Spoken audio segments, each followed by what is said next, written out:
Hi, and welcome. I'm Deborah Vinsel here at Thurston Community Television, and this is TCTV's live election night coverage, The First Returns. Tonight, we are cable casting this program on all 4 of TCTV's cable channels, channels 3, 22, 26, and 77 on the Comcast system, channels 22 and 23 on Fairpoint and Yelm, and streaming live on the internet, which you can find at tctv.net. Our audio is also being carried by our friends at KAOS 89.3 FM, as well as on their website, chaosradio.org. So thanks for partnering with us on that, Chaos. Every year, TCTV teams up with the League of Women Voters to bring you televised candidate forums, and we also produce a voter's guide, a video voter's guide, so that you can make an informed decision about who you're going to vote for. If you didn't watch them before casting your ballot this year, make sure to look for them next year. We do them every year. So now the ballot boxes are closed, and the Thurston County Election Center is busy counting up the ballots that they've received already. And we're going to have some first results soon. But first, we have a couple of special guests here in the studio. In a little bit, SPSCC political science professor Peter Rex is going to join us to talk about the local Thurston County political scene.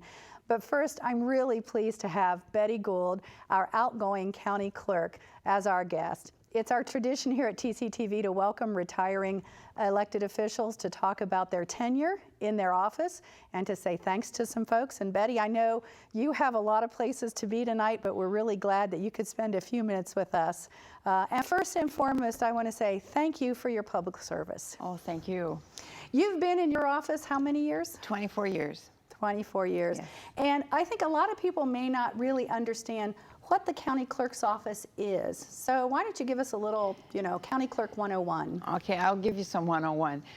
First of all, we always say we're the keeper of the records. So the judges make the decision, and separation of powers, in the executive branch, as I'm in the executive branch, I keep the records for the public. So what I really am is I'm a servant for the public. So I make sure that you have access, they have access to the records, what the courts ruled, and make sure that everything is protected forever. Also, we provide a lot of services, and I don't know that the public knows that. We have a guardianship monitoring program that we've had for 18 years. We have volunteers that come in and go through the guardianship files to make sure that everything balances. It's just been, we have one left, and he's been with us for 18 years. It's wonderful. John Powell is wonderful. We also have a facilitator program for people that are in family law cases that can't afford an attorney. And we have 2 employees that do just a marvelous job. We can't give legal advice, but we sure can help you with the paperwork and stuff. Kind of maneuver your way through the system a little bit. Tell you what you need to get through the system. We have a collection program that we work with criminal defendants who need to complete everything so they can get their record kind of straightened around, and we work with them to make sure that they understand what they owe and work with them, and that's been a huge project. So we have a lot of things that we do. We have a self-help center there that people can come in and get the forms they need and so we do a lot of things for the public. We have public terminals so you can view documents because we're paperless. We're really excited, in the last 2 years we've gone paperless totally, which is a huge thing because we've lost staff. I think I've lost 9 staff over the budget times. So, but one of the things we have to do that is really important too is that my staff is who's in the courtroom. So the clerk sitting next to the judge is staffed by me so that they can keep a record for the public. So when you come in, you can tell what the judge ordered and see the documents. So we have stored the records from 1847 to date. Wow. And that's probably one of the hardest things for me to leave is I have loved the history. I've gone through all those big bound ledgers and read the history, and there is just such a revelation of what it was like in the 1800s. So. Well, in your job, as I know in mine, because I've been in this position for 24 years, technology has made huge changes, so I'm sure it's been a huge change for you. You just mentioned that you went paperless. What other kinds of things, from a technology standpoint, have been implemented in the clerk's office? When I started in the office, we had one computer that was used half-time for the accounting person, and we had one dumb terminal, and they lined up to do their data entry that goes to the statewide system. And so after exactly 1 year to date, we moved into a remodel office with computers on every desk. And we had a couple staff that actually cried. They didn't know how to turn them on. So we progressed from that to, purchased an imaging system in 1999. And that was a huge, and then we did a big system, total imaging system in 2003, which took all of the records that I had in my possession, which is 1847 to that date, and we imaged over 17 million pages. And we got right under the cost, so it was $500,000 to do that, which would about How long did it take to image that 3 many years? years? 3 years, yes. And we just had a great vendor that did the work, and the state worked with us, state archives worked with us, and so we have protected all of our records. And what we did after that was, the hardest thing I've done was to give up my bound ledgers with the beautiful calligraphy, because the cases were in those bound ledgers, and so I put those into the state archives so that they can be preserved for the history for our kids. And available, and made available. Yes. Yeah, the state archive's an amazing service. Yes, it is. Too. So it's just been, we've gone from handwriting minutes in the courtroom to now everything is automatic. We have programs that we've entered. I think one of the things I'm excited about is we've got a kiosk for domestic violence victims at the Family Justice Center. It's something I've been working with the prosecutor and sheriff on, and victims can go there, enter the data. It's forwarded to us. All they have to do is come to court, and there's daycare down at the Family Support Center for their kids. So we're just making things better for everybody, but especially victims of domestic violence. Well, I don't know if viewers can see, but when you first walked in here, I commented about the purple highlights in your hair. And I asked if that was, you know, a nod to your upcoming retirement, but you said no, it was because it was Domestic Violence Month. So I know that issue, the issue of domestic violence, is something that you put a lot of time into. It's near and dear to your heart in terms of what you do as a clerk, but also just how you support the community. So tell us a little bit about that. Well, I remember as a paralegal coming into the office and filing documents before I decided to run, and I would see victims standing at the front counter answering questions where everybody could hear them, kids hanging around their legs crying. And I thought, boy, this just isn't right. And not very dignified. There's no dignity there, no privacy. Yeah. So the first thing I did when I made that promise, and I did, we have 2 DV liaisons and we have 1 advocate. And the difference with the advocate is they can actually help with, you know, planning, safety planning, and that type of thing too, and really work through them through the process. The liaisons work with them, get the paperwork filled out, and go to court. So we have 2 of those. We have a private room where they meet. We just have done a lot to do the best, but I still have lost 1 victim that I'll never forget. And so that's what I'm going to do when I'm retired. I'm going to be working with the Family Support Center so I can work and continue to provide assistance for victims. But with the Family Justice Center that we've created, that's in its 2nd year, we have every resource you can imagine in one place: daycare, everything for people, so they aren't running all over trying to find help. And I think that's a huge thing. And so it's just, we need to take care of the kids and we need to take care of the victims. And so that's where my heart is, and I'm going to keep doing that. Great. You've shared a couple of really wonderful accomplishments, the technology and of course the work with domestic violence issues. So I'm wondering, and I always ask, because you know, when you look back over 24 years, you kind of go, wow, I wish I could have, not necessarily a regret, but is there something that, you know, you really wish you could have gotten to or convinced somebody to do and that just didn't quite happen? I think that the one thing that I probably still have a heavy heart with is the fact that we really don't have the funds to support the criminal justice system. You know, they always say, well, we'll use the major part of the budget, but the way that our budget is at the county, you know, the general fund is kind of controlled differently, and we have a great sheriff, and we have great people that work with the sheriff's office that really want to take care of the community, and it just seems like our budget and the way that it's handled is something that concerns me. And I'm I'm actually excited about Better Thurston, thinking about finding a better way to do our business and maybe looking at what's a better way for this government to run. Well, I get the sense that you may be not in the office on the courthouse hill there, but I think that you're not going to just disappear. So you did mention that you have some plans to work with the Family Support Center. And you mentioned when you came in that you have 43 days left in office. So what happens on day 44? Well, I have 9 grandkids, and I have 5 of them are in California with 2 of my children. Road trip. Yeah, so we'll be, and I don't take a lot of time off. I've really been a commitment to this office and my staff, and I have a fantastic staff. I'm going to miss them horribly, but we're going to do a little bit of traveling. But no, this community's the love of my heart, and I'm going to stick with it.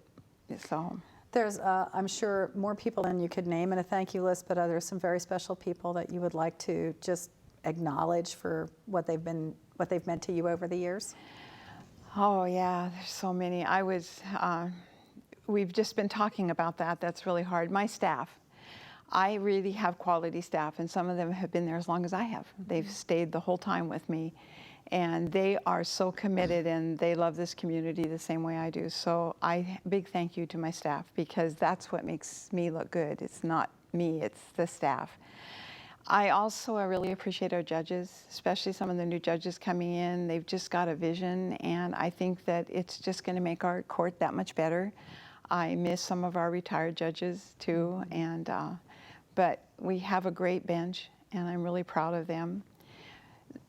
The county is great. The workers there are committed to this community, and thank you to the citizens who've elected me. I mean, 6 times I've run, and only 3 times did I have any competition, and they've just stood beside me, and they've supported me, and I'm really thankful for that. And just thankful for the elected officials that have been partners with me and what we're doing up there. Great, great group. Well, we've come to the end of our segment, Okay. but I do want to say thank you again from myself and from the citizens of Thurston County. Thank you. For your public service.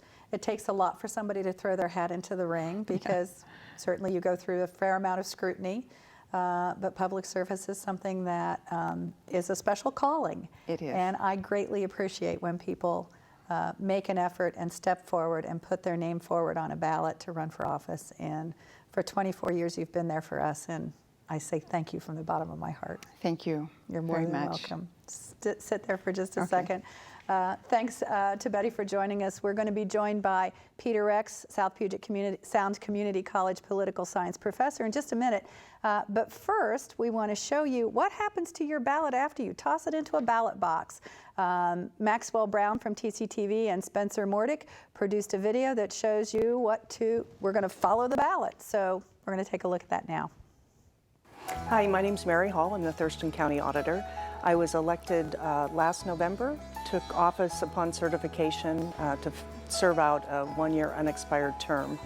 So I'm on the ballot again this year, but did not draw any opposition. Can you describe the journey of a ballot? Sure. The first thing that happens is actually what you see behind me. The ballots come in either from the mail or they're put in a drop box, and the workers have to get them in a certain order and in a certain direction so they can be put on our scanner, which then checks in the ballot, but it also takes a picture of the signature. And then later that signature is compared to the signature that we have on file for that voter. Most people aren't aware that we check every single signature. It's not a sampling, we look at every single one. What's new this year in the election shop? We were fortunate enough to be able to purchase new tabulators last year, so we're using those in the first general election. We went from 5 to 2 just because they're so much more efficient and faster and more accurate as well. So that was a great addition to our process. How long does it take to get a ballot through the system? From the time it comes in the door to the time it goes on the tabulator, it's really about 4 hours. How do the write-in votes get processed? Sure. Write-ins actually are sorted into a separate bin, and we keep the write-ins separate, and That's because there are some instances where we need to tally them.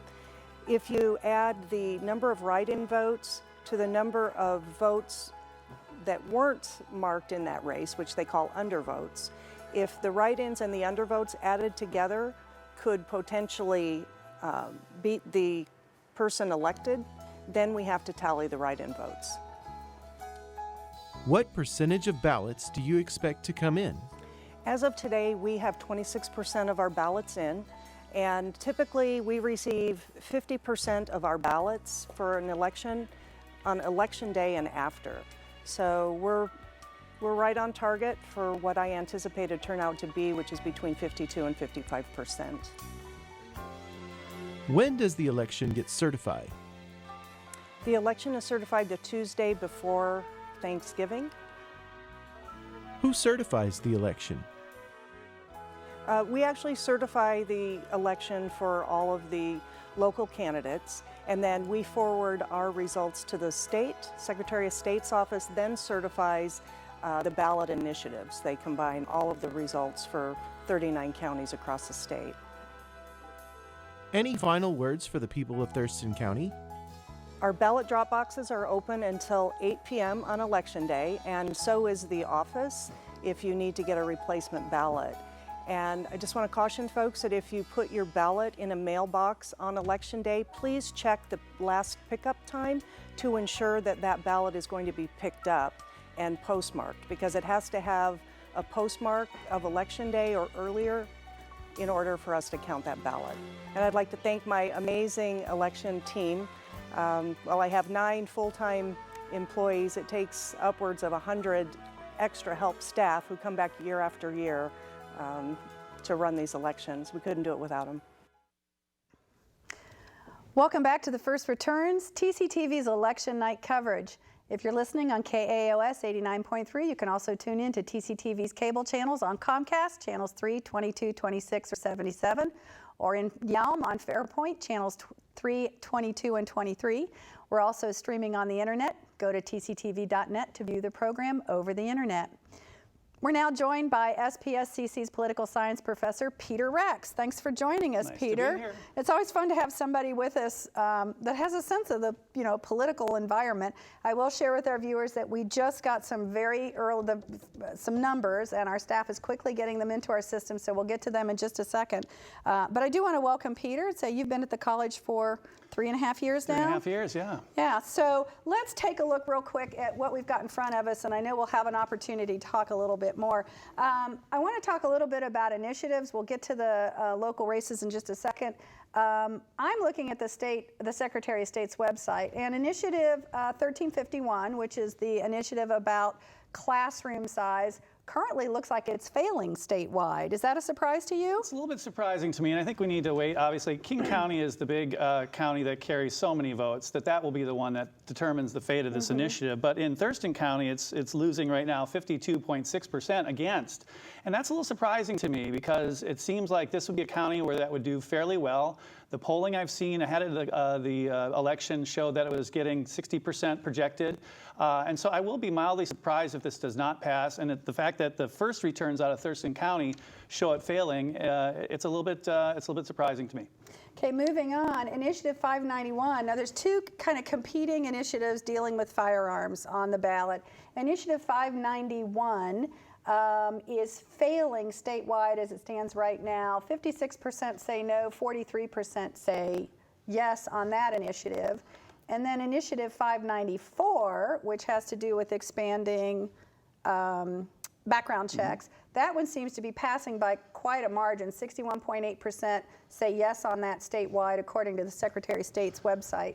38% say no on that one. Right. These are two initiatives that are really in conflict with each other, because 591 says that basically we'll follow any federal standards or guidelines as it relates to background checks, which would probably be looser than we have right now in Washington State.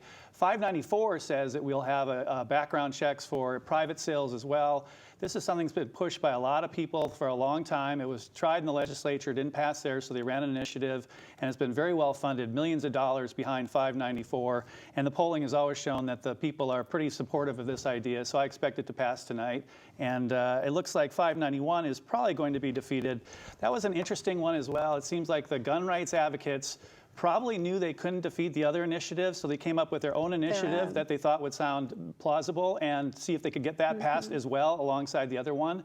And it sounds like it's not going to happen tonight. Well, you know, that's kind of one of the quirks about the initiative process we have. And I would like to take just a minute and just have a brief conversation about that.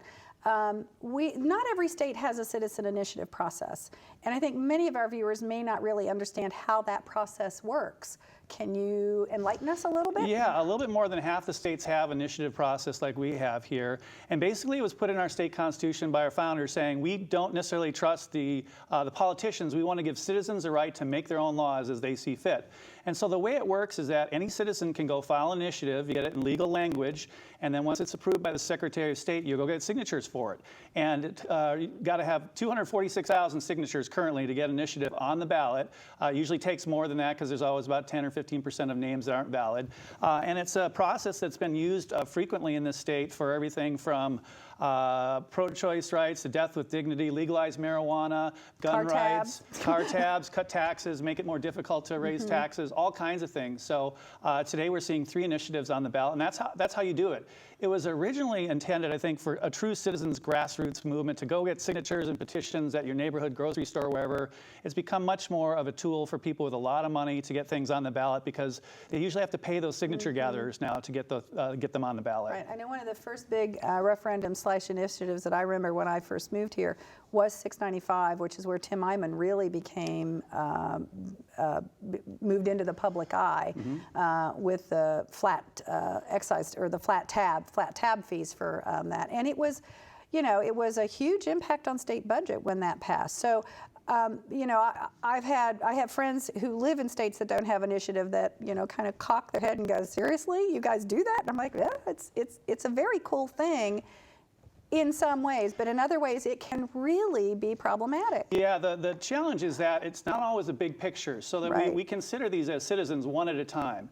And typically what happens in the state is when it's a chance to vote for more services, like more teachers, we tend to vote yes. And when it comes time to say, should we increase taxes, we vote no. Or should we make it more difficult to raise taxes, we say yes. So we tend to be kind of negative on any tax increases and positive on any service improvements. And so then that leaves the legislature to try to balance that budget. And we never sort of look at ourselves and say, well, we kind of helped create this deficit by getting more services and lower taxes. But that is one of the little quirks of the initiative process. Okay, I need to just kind of ask staff, are we ready to look at numbers? Or should we take a little break, come back in just a second maybe? Yes, no, maybe? Okay, tell you what. Well, let's move on. I've still got the Secretary of State's website up. And I am looking right now, we'll probably have more numbers. I'm looking at the 10th Congressional District, which is Denny Heck, Joyce McDonald race. That is a little closer than I expected it would be. Right now, Denny Heck is leading with 51.3% of the vote. Joyce McDonald with 48.7% of the vote. Is that indicative of what's happening nationwide, do you think? Again, we have to see where those numbers are coming from. That seems surprising to me.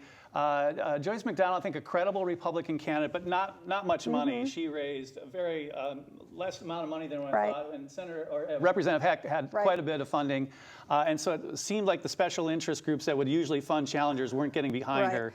I would like to point out for viewers that the 60-40 you see on the screen right now, that's for Thurston County voters. The numbers I just read came off the Secretary of State's office because the new district, District 10, is not just in Thurston County. It's got Thurston and lots of Pierce County and it kind of goes up a little bit further north. So it's got a lot of different areas. I would expect that Representative Heck is going to win re-election, but that's a little bit closer at first. And so much is where these early votes come in from, but that's closer than I would have expected. And then while I'm at it, might as well look at District 3, or Congressional District 3, which is South County, a little chunk of South County. And this is for the total race from the Secretary of State's. The Republican incumbent, Jamie Herrera Butler, is leading in that race 60 to roughly 61 to 39 roughly. So that is pretty significant. Seems pretty much what I would expect. A much more conservative voter base in that county. And they have made that district more conservative and more Republican in the last couple of years when they redistricted most recently. And it is a race where Denny Heck ran originally and lost to Jamie Herrera Butler. So that's, I think, it leans to solid Republican at this point. Right. Okay. Well, Hank, stay with us. You're watching TCTV's live election night coverage, The First Returns. Stay with us. We'll be back right after this brief message.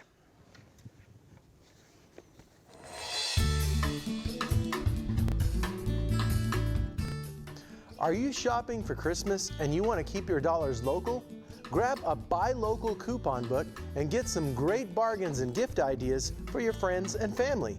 Sustainable South Sound puts this program together to improve the quality of life in communities of the South Puget Sound region. And they are our guests for this month's Mission Nonprofit. Watch Mission Nonprofit Sundays at 4:30 p.m., Tuesdays at 7 p.m., Thursdays at 7:30 p.m., and Saturdays at 10 a.m. and 6:30 p.m. on Channel 77 on Comcast, Channel 23 on Fairpoint in Yelm, and also available in high definition on youtube.com/Thurston Community TV. I love TCTV, but I don't have a TV here. If only there was a way for me to catch up on all the great content.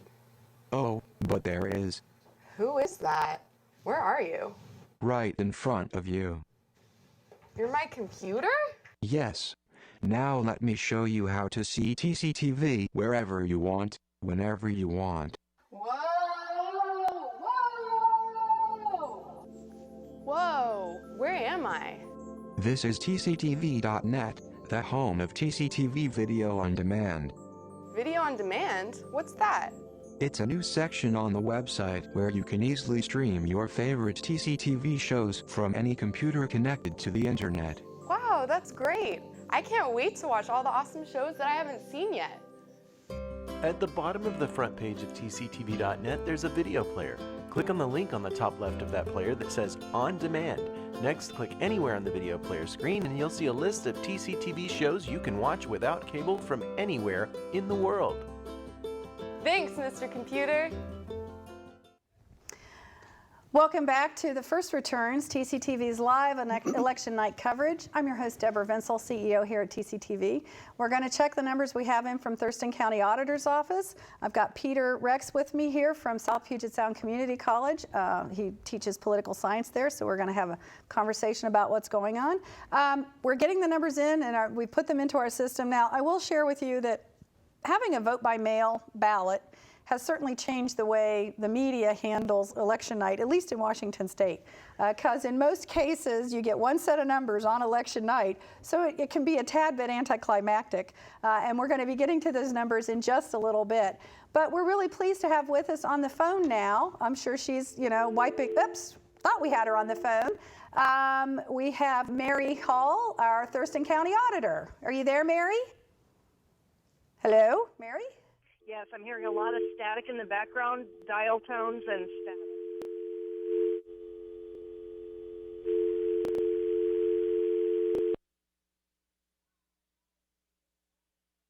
Get her back. We'll talk to Mary in just a second. She was so very gracious to invite us or to allow us to come over to the election office or to the election processing office yesterday to do the follow the ballot video that you saw earlier. So are you there, Mary?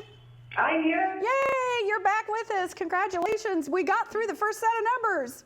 Good deal. So how many ballots did we count today?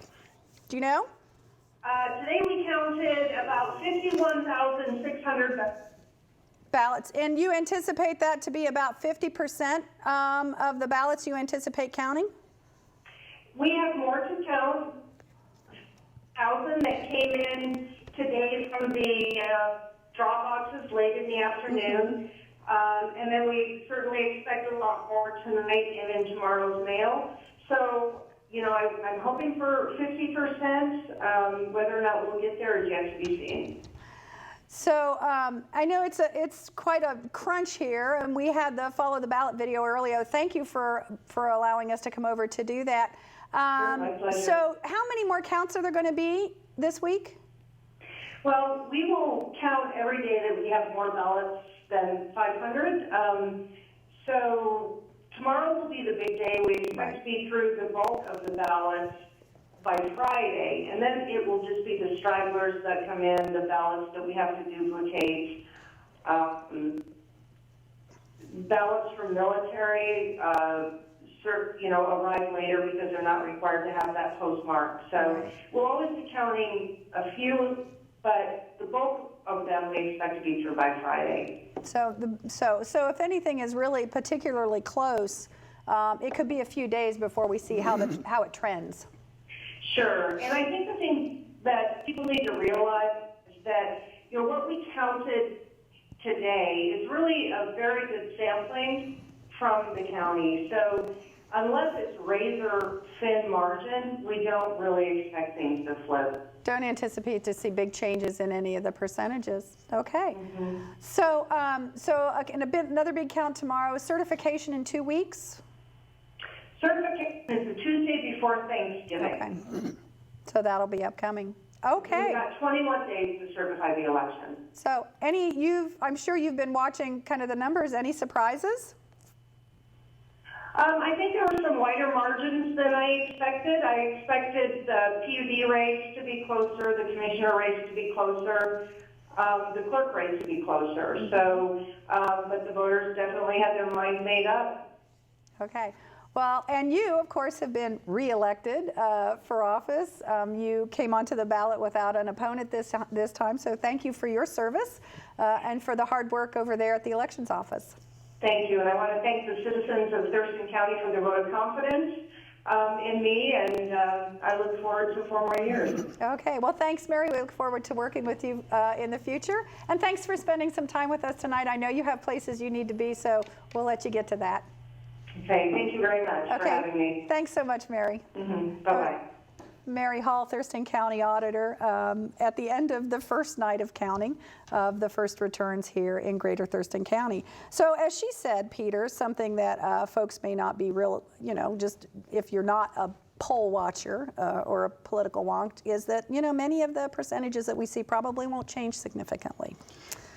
Yeah, I mean, we'll see. A lot depends on whether people change their minds at the last minute. Occasionally, you'll see that on campaigns if they have robocalls or mail pieces that are going, phone calls. So sometimes you will see a little bit of change. If it's not a really close election, and it's not like within 3 or 4 percentage points, you probably won't see a change in the results. So if it's 56 to 42 or something like that, you're probably not going to see an alteration in the result. Okay. There are several other races that were uncontested races, so we would like to thank Coroner Gary Warnock for running again for his seat. Also, Prosecuting Attorney John Tunheim was unopposed on the ballot. Sheriff John Snaza was unopposed, and Treasurer Sean Myers, all unopposed and reelected to their offices. So we want to thank them for their service. So I'm hopeful that we've got some numbers. Do we have numbers now?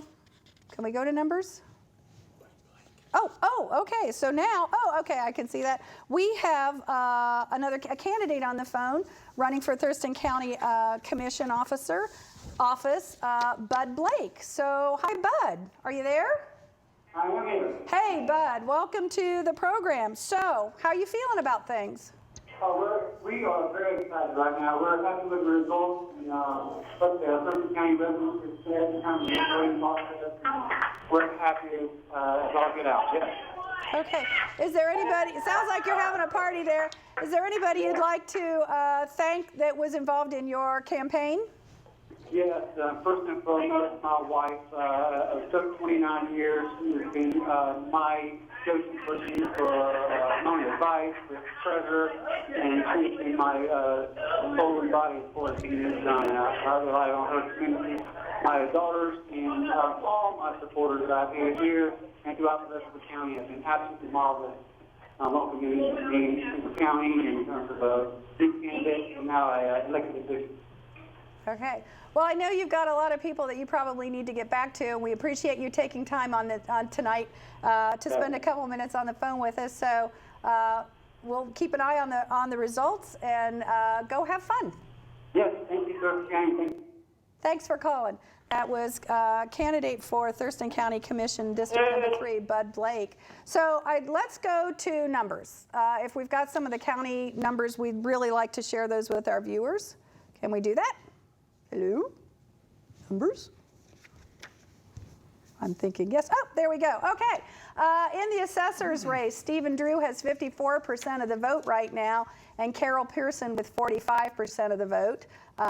Stephen is the incumbent in that office, so it looks like he has a pretty healthy lead in that race. Moving on, in the county clerk's race, Linda Enlow, 54% of the vote. Yvonne Pettis with 44% of the vote.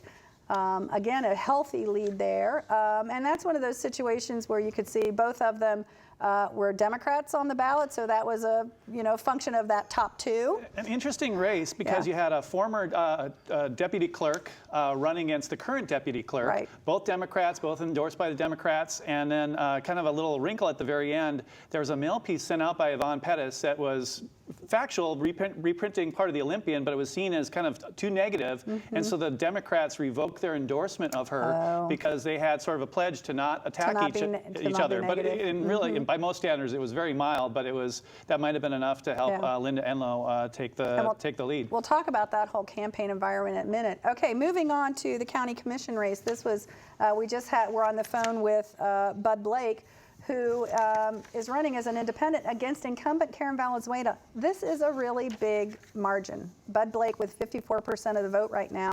Karen Valenzuela with only 45%. A surprise. That's a surprise. Yeah, and not a total shocker. It's funny, I ran a straw poll in my 3 classes, and they ended up going pretty strongly for Bud Blake. And I kind of talked about the information they were reading and the research they were doing. It's a pretty Democratic county, and to see a Democratic incumbent behind by 10 points on election night it's a pretty big surprise. So I'm not sure if that's going to hold, but I would certainly feel pretty good if I were Bud Blake tonight, and it looks like he might be on his way to becoming a county commissioner. Well, it's like Mary Hall said, 50% of the ballots in right now. That's a very big margin, a 9-point margin. That's a pretty big margin. So, but you never know. That's 50%. We've got another 50% of the ballots to count. So we'll see what happens. Moving on to the next race. Oh, in the Supreme Court. Now, the Supreme Court, judicial races don't get a whole lot of press. We have had an opportunity to have some judicial candidate forums in here. And they really almost have to twist themselves into knots to keep from answering questions in a way that would appear to be taking a position on something. So I think a lot of people don't know about the judicial races. But right now we see Charles Johnson with a huge lead over Eddie Yoon. I have some friends of mine who live in other states where the Supreme Court is appointed who find that electing the judiciary is a little odd. It seems a little odd because we can't gather that much information. They're not allowed to share how they would rule on cases. They can talk only very broadly, so there's not a whole lot we can do on that. Charles Johnson winning election is kind of interesting because I think it was now maybe 20 years ago when he first won election, he beat the Chief Justice, a person by the name of Keith Callow. Charles Johnson raised little or no money, got no endorsements, didn't campaign, and he won. And a lot of people thought it was because he had a name that was pretty familiar. Now he's gone on to do a very good job on the Supreme Court, but it kind of shows some of the idiosyncrasies of having Supreme Court judges run for office when we really don't know a whole lot of information about them. I had a conversation with some friends recently about the whole judicial races, and one said, she said, I can't fill in a bubble because I just don't know anything about these people. So she didn't vote for any of the judiciary. Moving on, position 7, Deborah Stevens was 77% over John Zamboni Scannell, 22%. So that's the position 7 in the Supreme Court. Next up, we've got the PUD Commission. PUD has been a big issue around here. Of course, last year we had the whole PUD, PSE conversation. But in District 2, Russ Olson leading Brian Hess, fairly significant margin there. Yep, Russ Olson, very well regarded incumbent, very well qualified. Tip of my hat again to Brian Hess. He's one of my former students who decided to run after taking my class last year, so I wish him nothing but the best, and he ran a very good, positive campaign. He learned a lot from it, too. There you go, and I'm sure he learned a lot in your class. Well, I hope so, yeah. Okay, moving on, more numbers. What do we got? Chris Stearns and Dennis Pulsifer. Chris Stearns leading with 61% of the vote. Dennis Pulsifer, 39%. That's for the PUD. district number 2. So I don't think that's so much of a surprise. Not a surprise in the result. I think but Mary Hall was sort of alluding to it. I think the margin was a little bit bigger. Dennis Pulser, highly qualified, ran a good campaign, was visible, and I think people thought that'd be a little closer, but it's always difficult to beat an incumbent. Okay. What else do we have? Moving on. Anything? Oh, and this is for Congressional District 3. Now again, these are the Thurston County numbers that you see on the screen behind us here. 64% of the voters in Thurston County voting for Jamie Butler, 36% voting for Bob Dingenthal, and real quick here, I can refresh my page, I think, and get new numbers from the Secretary of State. Ta-da!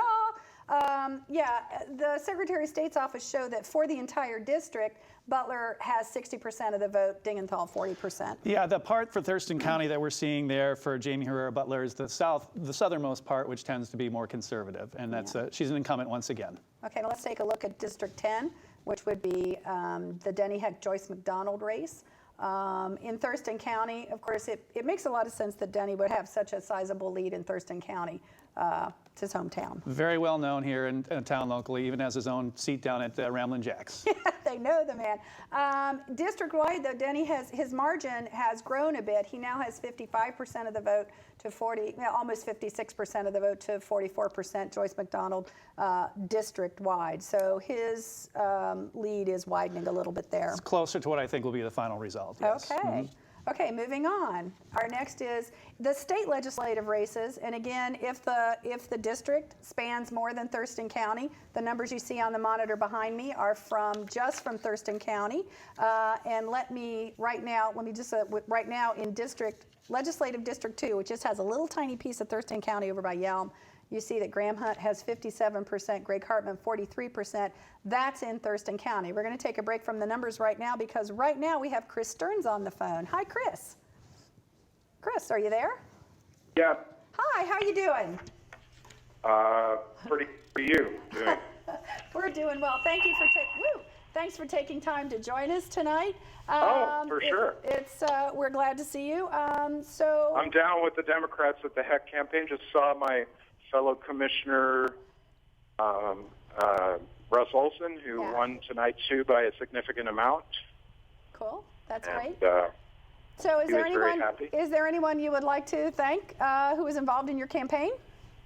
Yes, I'd like to thank my campaign manager, Tom Nogler, dedicated activist on many issues, especially mental health issues in the county, and a union activist. Also, I'd like to thank Doug Bell, our second vice chair of the Democrats in Thurston County, and Tammy Losey, who did a lot of work on my campaign in terms of audiovisual and all that kind of stuff. Great. And all the people on my campaign committee, Paul Pickett, former PUD commissioner, Guy Hoyle-Dotson, Roberto Zenz, and many others out there. So some I've already mentioned, Tom and Doug Bell. So is there anything in particular you're looking forward to? It certainly looks like the numbers are trending your direction tonight. I noticed that, my opponent was supported by my fellow commissioner and that she did radio ads for him. And, one of the things I've learned from other commissioners is be careful with getting involved in races in your own county that are for your own position, because it may look like you're a little biased about it. And, we've seen people violate that rule, but it never turns out well. Now, I enjoy working with both my commissioners. They're very balanced people. They have heartfelt feelings, otherwise they wouldn't be in office. But, so do people who support me. So, you just have to respect each other and move together towards a common goal. Well, congratulations. Like I said, it certainly looks like the numbers are trending your direction. And we look forward to working with you in the future. Yeah, Thank you for running for office again. I was surprised by the county commissioner race. That really took me off guard. I didn't see that coming. Yeah, that was a surprise here too, I think. So that was the biggest surprise of the night, and of course, what's going on nationally, of course. So. Yeah. So, and we may have a little bit of time to talk about national stuff. Well, thank you for joining us. Get back to your celebration. Yeah, thank you. And you have an excellent evening, and thanks, everybody, for making this happen. You're more than welcome. Thanks for joining us. Bye now. That was Chris Stearns, currently leading in his race for PUD commissioner. So he mentioned national. We were kind of watching the national returns a little bit. There's some crazy stuff going on out there. Yeah, it seems like it's going to be a big night for Republicans, and most likely taking the U.S. Senate and getting control of that. We'll see what that means for the next 2 years of the Obama administration and its relationships with Congress. Off-year elections tend to be more Republican. The people who come out and vote in off-year elections tend to be a little bit older, and they tend to be more supportive of Republicans. And also the more casual voters who vote in presidential elections tend to be more Democratic. And so this is a good year for the Republicans for sure. Was there anything happening, out in the rest of the country that surprised you when you were watching earlier? The state of Virginia was much closer than that was expected. That was one the Democrats were expected to hold on to. Mostly just kind of really close races, and a lot of them are going to take a while, and there'll probably be one or potentially two races that go to a runoff. So even people who are sick of all the political drama might have another month of it. Okay, let's take a look at legislative districts in the state of Washington. We just talked about District 2. District 22 obviously is one that we're particularly interested in because that is the district that most of Greater Thurston County is. And right now, Chris Reichdahl, the Democrat, is leading with almost 64% of the vote. Steve Owens has roughly 36% of the vote. Probably not a surprise there. These are reliably Democratic districts. They're always around 65 to 70%. The only thing is this sometimes is a little bit marker of how the night has gone for Democrats. And you can see, again, both Sam Hunt and Chris Reichdahl doing very well. Right. Sam Hunt, in his race, with almost 74% of the vote. Franklin Edwards, 25% of the vote. So, and Sam, the incumbent in that race also. Right. So moving on with the legislative districts for District 20. I think is what we have coming up next. Richard DeBolt with 60% of the vote. And against these are 60% of the votes cast in Thurston County. I'll pull the Secretary of State's website up here. Michael Savoca with 40% of the vote.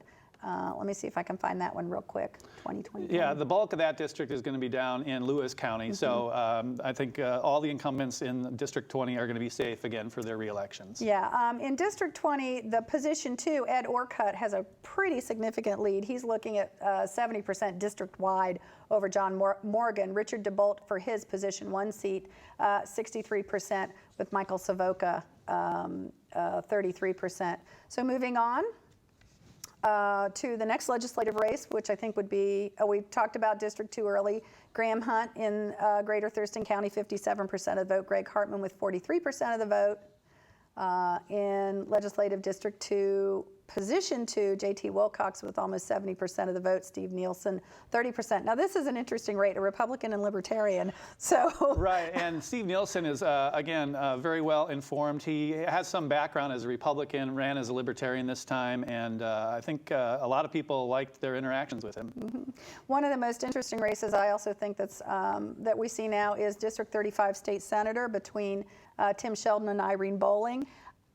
Generally speaking, I have always felt that elections in Greater Thurston County and southwestern Washington in general were always pretty civil.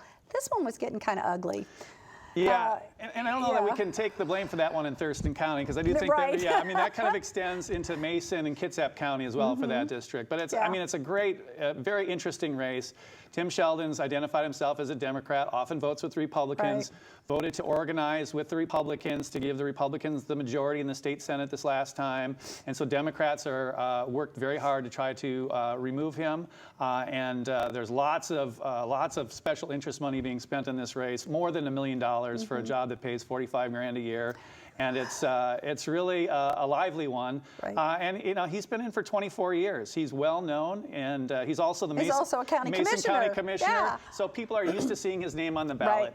And I'll be very curious to see how it turns out. But he tends to be a person who survives these kinds of challenges. District-wide in the 35th district, he has 55% of the vote. Irene Bowling with 45. So that just, I mean, that doesn't look like that's going to flip either. Another interesting race is Kathy Hayes' race. It is very close. 53% of Thurston County voters voted for, oops, back up. We just lost something. District 35 State Position 1, Kathy Hay, 53% for Kathy Hay, Dan Griffey. But district-wide, if you look at the Secretary of State's website, it is a virtual tie. It is a virtual tie, 50.34% for Kathy Haig and 49.66% for Dan Griffey. And this is a real tight race. Yeah, and this is the third time Dan Griffey has run against Kathy Haig, and it's been close almost every other time. And I think he thinks this third time's a charm. He's running in a year that's probably going to be a little bit better for Republicans. So I expect this one to be close and might go to several days beyond before we know the result on that one. Yeah, see, in Thurston County, you can see the numbers. She has a little of Thurston County voters prefer the incumbent, but in her district-wide. So some interesting things happening politically, what's going on here. Yep. So I mentioned earlier that I think things tend to be a little bit civil, pretty civil around here. I could say in the 24 years that I've been here, you know, there have been, you count them on one hand, local races that got testy.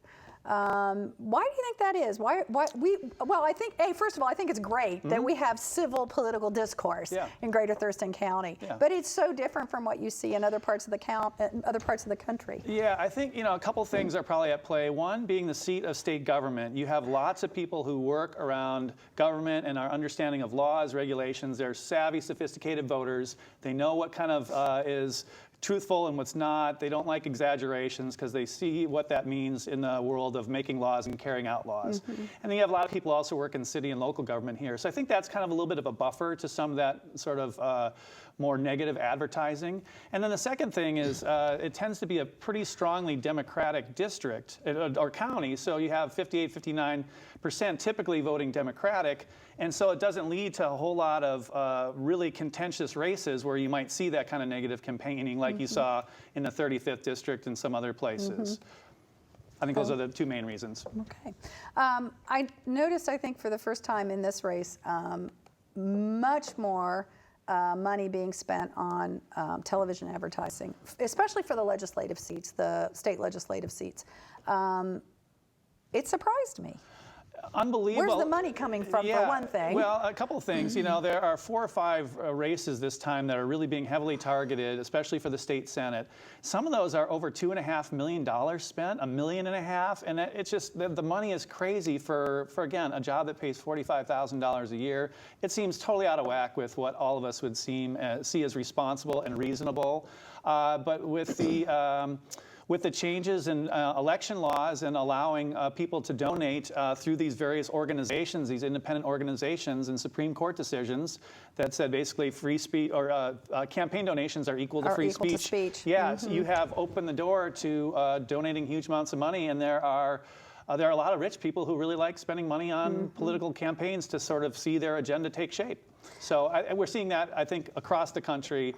The amount of money being spent is just unbelievable. And 9 out of 10 Americans will tell you they really hate it. Yeah. Well, I've heard that from a lot of folks locally, too, that, that races here tend to be modest in terms of the money spent. But we have seen over the last few years the amount of campaign dollars being raised and spent ratcheting up. Yeah, when I saw some of these legislative races going over $1.5 million, $2 million, I've never seen numbers like that. You know, that's kind of like a congressional race, right?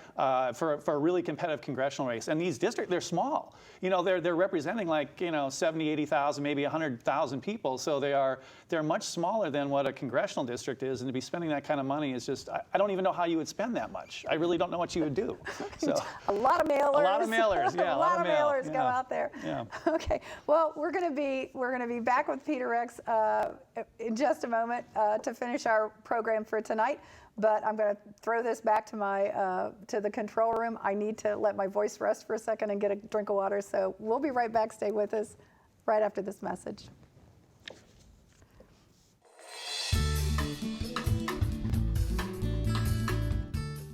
Are you shopping for Christmas and you want to keep your dollars local? Grab a Buy Local coupon book and get some great bargains and gift ideas for your friends and family.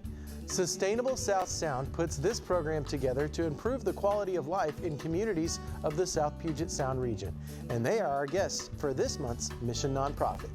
Watch Mission Nonprofit Sundays at 4:30 p.m., Tuesdays at 7 p.m., Thursdays at 7:30 p.m., and Saturdays at 10 a.m. and 6:30 p.m. on Channel 77 on Comcast, Channel 23 on Fairpoint and Yelm, and also available in high definition on youtube.com/Thurston Community TV. I love TCTV, but I don't have a TV here. If only there was a way for me to catch up on all the great content. Oh, but there is. Who is that? Where are you? Right in front of you. You're my computer? Yes. Now let me show you how to see TCTV wherever you want, whenever you want. Whoa! Whoa! Whoa! Where am I? This is TCTV.net, the home of TCTV Video on Demand. Video on demand? What's that? It's a new section on the website where you can easily stream your favorite TCTV shows from any computer connected to the internet. Wow, that's great. I can't wait to watch all the awesome shows that I haven't seen yet. At the bottom of the front page of TCTV.net, there's a video player. Click on the link on the top left of that player that says On Demand. Next, click anywhere on the video player screen and you'll see a list of TCTV shows you can watch without cable from anywhere in the world. Thanks, Mr. Computer. Okay, we're back. I'm joined here at our First Returns Anchor Desk with Peter Rex from South Puget Sound Community College, Professor of Political Science. This has been a great conversation. Thank you for joining us. A lot of fun. So let's take a look at some initiatives. We talked about them early in the show. In Thurston County, Initiative Thurston 1351, which has to do with class size. In Thurston County, it's failing 50% to 47%, and statewide, it's also failing, but it's a much narrower margin. It's like almost 50-50 statewide right now. I think that one is probably going to pass pretty widely in King County. I think the numbers will continue to go up, and I think it's probably going to pass. You think 1351 will pass? I do think it will pass. Okay, because right now we have almost 601,000 voting no and 588,000 voting yes statewide. Might be Thursday or Friday before it's passing, we find out for sure. I think, you know, some of the folks I talked to about this initiative, smaller class size, you see that, it's like, oh, what a great idea. But if you really start reading the initiative itself, it's an unfunded process. So how do you reduce classes and reduce class size without funding to support it? And considering the McCleary decision, that the legislator is under fire from the Supreme Court already for not providing funding. So, my reading of that is that the backers of that initiative just want to put even more pressure on the legislature and perhaps give them cover for doing a tax increase if necessary to say, look, the people are behind spending money on schools, go ahead and do it. And so I think that was behind that, because I think it's going to be difficult with all the things you just mentioned to implement it. And then the other one we want to take a look at is 594, which is the background checks. It is passing statewide, passing in Thurston County, as you can see, by a fairly wide margin. And 591, the competing initiative to that, is currently failing statewide, also failing in Thurston County. So not really any big surprises there. No, I think that's kind of what we would have expected, what the polls were showing prior to the election. Okay, great. Yeah, you can see, I just had to look. Now we have Fire Protection District 7. That has been approved by 76% of vote. This was the merger of the districts? Yeah, that's merging two fire districts, and one has gotten pretty small and it's having a hard time getting enough staff and volunteers. And that's District 7 and District 8. Correct, right, and it goes with a little property tax bump. So the two things have to both pass together for it to actually happen. And that serves portions of North Thurston County, South Bay area. Correct. Yeah, okay, great. So, well, we're going to wrap it up for tonight. We've run through all the numbers for tonight. Some big surprises. Karen Valenzuela on the downside of that vote. Bud Blake with a pretty significant lead there. A couple of the initiatives fairly tight. That was the big surprise for the evening. I think so, yeah, and it shows that if you just keep running and have a good campaign, anything can happen, and that's why we have elections, right? That's why we have elections. Again, this is just the first set of returns. There will be another count tomorrow. Almost 50% of the ballots were counted today. Mary Hall County Auditor said they'll have another big count tomorrow, but probably not, so many on Thursday and Friday. If ballots were postmarked today, they would be considered valid ballots, and anything picked up in the drop boxes late this afternoon will probably be, or after, I think, 4 o'clock or 5 o'clock this afternoon, won't be counted till tomorrow. So, you never know. Numbers turn, but we've had some surprises. This has been the First Returns, TCTV's live election night coverage. We want to thank our friends at Chaos Radio 89.3 for carrying our audio signal. Remember, every year TCTV and the League of Women Voters put election-related and candidate-related programming together so that you can make an informed decision. If you didn't watch the candidate forums and the video voters guide this year, be sure you look for them next year, because we know we're going to have them. And for our radio audience, we're going to read the credits for you. The First Returns was produced by Robert Cam with associate producer Bob Neal. I'm Deborah Vinsel, your host. Our special guests were Betty Gould and Peter Rex. The program was directed by Robert Cam, graphics by Freddie Dobler, audio engineer Bob Neal, camera operator Dennis Mills, teleprompter Maxwell Brown, internet engineer John Koch, technical director Spencer Mordick. Special thanks to Auditor Mary Hall for her interview and to all of the candidates who ran for public office and gave time to us tonight. And thank you for watching. Be sure to tune in again next year when TCTV brings you local election returns. Thanks for watching.